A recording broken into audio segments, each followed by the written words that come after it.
क्या आप एक ऐसी जंग का तस्वर कर सकते हैं जहां हमला करने वाले का खर्चा एक आम गाड़ी जितना लेकिन उसको रोकने वाले का खर्चा एक आलीशान घर के बराबर। मैं बात कर रहा हूं इसराइल और ईरान के दरमियान जारी कशीदगी की कि जहां पर अब एक हालिया रिपोर्ट ने एक इंकशाफ किया है और ये रिपोर्ट किसी आम मीडिया आउटलेट की नहीं है, ये रिपोर्ट है बाकायदा ब्लूमबर्ग की। और वो कहता है कि जनाब इसराइल और ईरान की जंग के दौरान इसराइल तो समझे कि दिवालिया होने वाला है। दिवालिया इस तरह से होने वाला है कि आए रोज़ वो जो ईरान के तरफ से मिसाइल आ रहे हैं उनको जब रोकता है तो उसके लिए भाई बहुत ज़्यादा ख़र्चा करना पड़ रहा है। और ये मैं नहीं कह रहा, ये ब्लूमबर्ग वो मीडिया आउटलेट है जो कि इकॉनमी के लिहाज से बहुत ज़्यादा स्टोरीज जो है वो उनकी अथेंटिक होती है, रिपोर्ट करता है। सो लेट्स स्टार्ट कि हम इस स्टोरी के ऊपर बात आज करेंगे, तो हमारा मकसद भी ये। लेकिन उससे पहले अगर कोई डिटेल मेरा ख्याल है आपके साथ शेयर कर दीजिए। आज तो CNN भी टॉप पे कह रहा था कि जनाब USA जो है वो बहुत ज़्यादा एसेट्स अपने खो चुका है और बाकायदा रिपोर्ट्स आना शुरू हो चुकी हैं कि ईरान ने इस अमेरिका के मुख्तलिफ ऐसे सेंटर्स जो ओवरसीज़ के अंदर उनकी बेसिस थी वहाँ पे उनका कम्युनिकेशन सिस्टम जो है वो ख़राब करने की बाकायदा कोशिश की। और साथ ये भी कहा कि जनाब बहुत ज़्यादा एसेट्स उनके तबाह हो चुके हैं और अमेरिका इस वक्त बैक फुट पे जाने के लिए तैयार हो जाए। लेकिन ख़बरों में हम देख रहे हैं कि अमेरिका दोबारा से दोबारा हमला करेगा, लेकिन जो CNN है, न्यूयॉर्क टाइम्स है, वाशिंगटन पोस्ट है, तो इस तरह के जो आउटलेट्स हैं, मीडिया आउटलेट्स, वो बड़ी हैरानकुन खबरें जो है वो लगा रहे हैं। खैर हम बात करेंगे आज के उस सिस्टम के ऊपर कि जहाँ पे ईरान अपने एक चीप हथियार जो है वो इस्तेमाल करता है और वो जो इसराइल है उनको रोकने के लिए आयरन ड्रोन जो इस्तेमाल करता है उसके ऊपर। तो ईरान के $20,000 के सस्ते ड्रोन ने अब दुनिया जो है वो देख रही है कि महंगे तरीन जो दिफाई निज़ाम है उसकी नींदें उड़ा दी हैं।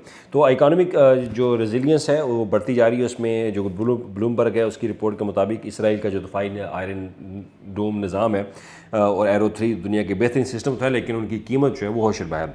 एक तरफ ईरान का जो शाहद 136 ड्रोन है जिसकी महज तैयारी के ऊपर रिपोर्ट्स के मुताबिक $20,000 खर्च होते हैं, और दूसरी तरफ इसराइल का एक जो इंटरसेप्टर मिसाइल है जिसकी कीमत $50,000 से शुरू होकर $35 लाख तक जाती है। तो ब्लूमबर्ग का तज्जिया ये है कि ईरान इस तरह सस्ते ड्रोन्स की बौछार जारी रखता है तो इसराइल को अपने दफा के लिए रोज़ाना अरबों डॉलर दरकार होंगे, जो किसी भी मुआशरत के लिए खुदकुशी के मुतरादिफ समझा जाता है। अब ये ब्लूमबर्ग कह रहा है, I am not saying this to by myself Bloomberg की रिपोर्ट है। अब उसमें यह भी लिखा है कि जब ईरान ने इसराइल पर बड़ा ड्रोन हमला किया तो उसकी एक रात का बिल कितना था। तहकीक बताती है कि ईरान ने तकरीबन पहली रात जब अटैक किया था after the assassination of supreme leader, तो मोर दैन 300 ड्रोन्स और मिसाइल जो है वो दागे इसराइल के ऊपर, तल अवीव के ऊपर, जिनकी कुल मालियत $100 मिलियन थी। लेकिन इसराइल और उसके इत्तेहादी अमेरिका, बरतानिया, फ्रांस और उनके जितना ड्रोन सिस्टम था आयरन ड्रोम का, उन्होंने फ़ज़ा में रोकने के लिए चंद घंटों में 1.1 से 1.3 बिलियन डॉलर का पैसा जो है वो हवा में उड़ा दिया, बरूद हवा में उड़ा दिया, सिर्फ इंटरसेप्ट करने के लिए कि जनाब ईरान से मिसाइल आ रहा है तो इनको फौरी तौर पर जो है वो रोकना है। तो इस पर अब ये जो वार ऑफ एट्रिशन है, अब यहाँ दफाई सतह पर वाज़िया तौर पर खसारा जो है वो अगर देखा जाए तो वो इसराइल की तरफ है। गो के जो जानी नुकसान है वो ज़्यादा ईरान की तरफ हुआ है, लेकिन अगर दूसरी तरफ देखा जाए इकोनॉमिकली तो वो ज़्यादा नुकसान इसराइल का हो रहा है। अब दूसरी तरफ ईरान जो है उनकी तरफ जो मिसाइल दागे जा रहे हैं उनकी कीमत जो है वो चीप। अब जो स्ट्रेटजी ये है कि सबसे पहले तो ड्रोन भेजे जाते हैं। अब ड्रोन के पीछे जो ईरान का हैवी जो बैलिस्टिक मिसाइल्स होते हैं वो पीछे होते हैं। पहले सबसे पहले ड्रोन जाएगा, ड्रोन जाके जो आयरन ड्रोन सिस्टम उनको चकमा देगा, अगर तो उनको हिट कर जाएगा तो ठीक है, क्योंकि उतनी देर में जो पीछे आने वाला मिसाइल है वो अपने टारगेट जो है वो अचीव कर लेगा।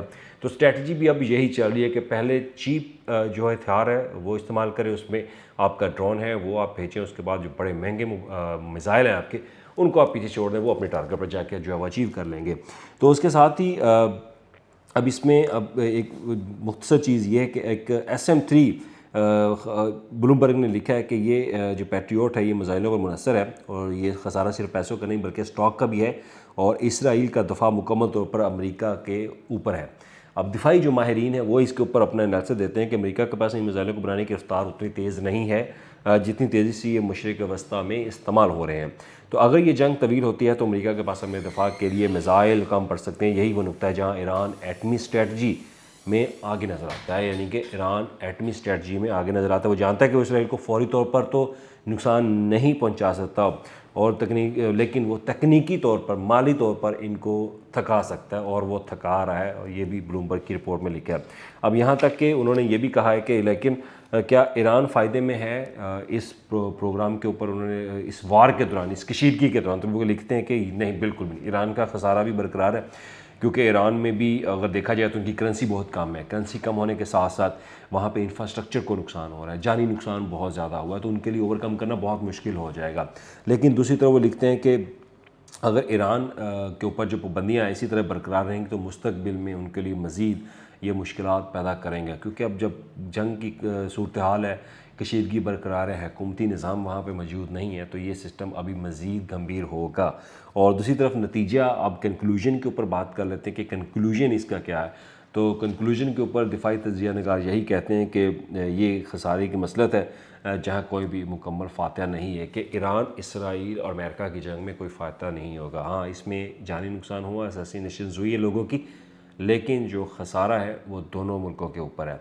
और अभी तक जो टेक्निकली इसराइल जो है वो अपनी जेब से हार रहा है, ईरान अपने एहसासों और अमेरिका आलमी साख से। ये 3 चीज़ें हैं उन्होंने लिखी हैं।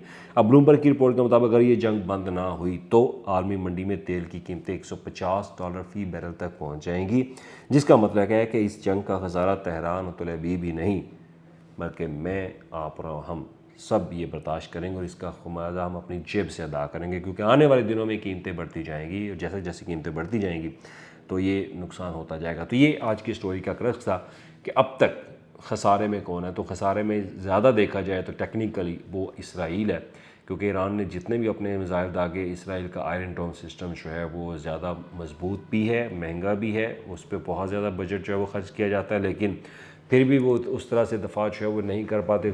टारगेट्स तमाम तो नहीं मैं ये कह सकता कि हिट कर रहे, लेकिन भी कहते हैं कि 30% तक ईरान उनको हिट ज़रूर करता है अपने टारगेट्स को। बाकी जो है 70% वो आयरन डोम के ज़रिए उनको इंटरसेप्ट किया जाता है। तो ये थी आज तक की अपडेट, और मज़ीद अपडेट आपके साथ शेयर करेंगे, लेकिन दुआ है कि अल्लाह मिडल ईस्ट में अमन जो है वो कायम करे। आमीन। शुक्रिया।